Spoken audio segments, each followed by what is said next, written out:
इंसान की सबसे बड़ी भूख सिर्फ पेट की नहीं होती, वो होती है ताकत की। और जब ये भूख हद से ज़्यादा बढ़ जाती है तो इंसान वो रास्ते चुनता है जहाँ से वापस आना नामुमकिन है। ये कहानी है एक ऐसे ही भयानक रास्ते की जिसका नाम है बलि। शहर से दूर टूटी फूटी सड़ी हुई एक पुरानी हवेली। इस हवेली का मालिक था तांत्रिकेश्वर। नाम में ईश्वर मगर काम में शैतान। उसकी आंखों में एक अजीब चमक थी जो सिर्फ दौलत और अमर शक्ति की दीवानगी में जल रही थी। उसको पता था उसकी शक्तियों को आखिरी पड़ाव तक ले जाने के लिए उसे चाहिए था सबसे मासूम खून, एक नारी बलि। उसका शिकार बनी रिया, एक 22 साल की भोली लड़की जो बड़े शहर में नौकरी की तलाश में आई थी। उसे झूठा लालच दिया गया और अनजाने में वो उस मौत की हवेली तक पहुंच गई। जब उसे सच्चाई पता चली तब तक चेले उसे घसीट कर हवेली के नीचे तहखाने में ले जा चुके थे। वो तहखाना वो जला हुआ सूखे खून और हड्डियों से भरा था। दीवारों पर काले जादू के अजीबोगरीब निशान थे। सोचिए, एक बंद जगह जहाँ सिर्फ सड़ी हुई लोहे और मांस की बदबू है। रिया की चीखें उस तहखाने की गहराई में दब कर रह गई। वो समझ गई थी कि अब वो बलि बन चुकी है। और फिर वो रात आई, काली अमावस की रात।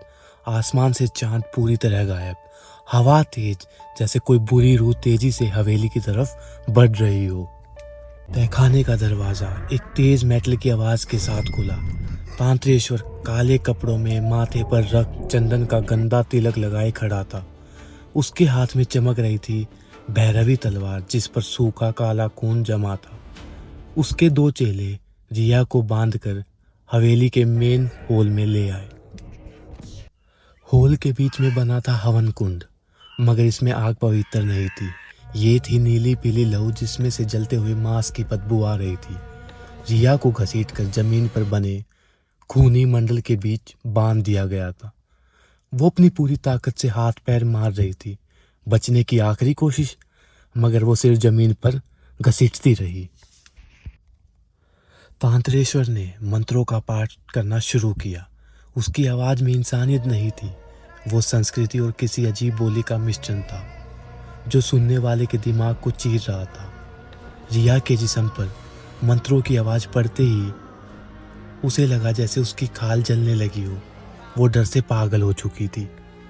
तांत्रिकेश्वर ने आगे बढ़कर रिया के सीने पर खून से एक निशान बनाया और हंसा, तुझे मुक्ति नहीं मिलेगी मासूम, तू अब से मेरी गुलाम बनेगी। तांत्रिक ने अपनी आंखों में पागलपन लिए रिया की डर से फटी हुई आंखों में देखा। वो जानता था जितना डर होगा बलिदान उतना ही शक्तिशाली होगा। फिर उसने भैरवी तलवार को ऊपर उठाया। तलवार आग की लौ की तरह चमक रही थी। रिया की चीख उसके गले में ही फंस गई। वो अब सिर्फ एक सिसकी भर रही थी। और फिर एक ही बार में जमीन पर गर्म ताजा खून की धार बह रही थी। तांत्रिकेश्वर ने उस खून को अपने हाथों में लिया और उसे हवन कुंड की नीली पीली लौ पर डाल दिया। उसकी आंखों में जीत की चमक थी। अगले ही पल उसके चेले ने रिया का सर उठाया। तांत्रिकेश्वर ने उस सर के सामने आत्मा बंधन के मंत्र बोले। उसने रिया की आत्मा को मुक्ति नहीं दी, बल्कि उसे अपनी शक्तियों से बांध दिया। रिया बलिदान की आत्मा अब उसके लिए सेवक बन गई थी। तांत्रिकेश्वर ने हर घिनौने और काले काम को पूरा करने के लिए उस बलिदान की आत्मा को उस हवेली में हमेशा के लिए कैद कर लिया। लेकिन बलि का खून कभी आखिरी नहीं होता। तांत्रिकेश्वर की शक्ति तो बढ़ गई, मगर उसकी हवेली में अब रिया की आत्मा का राज था।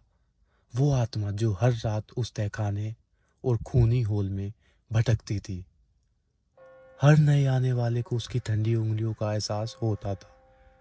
और फिर वो दिन आया जब बंदी आत्मा ने महाबली का इंतकाम लिया।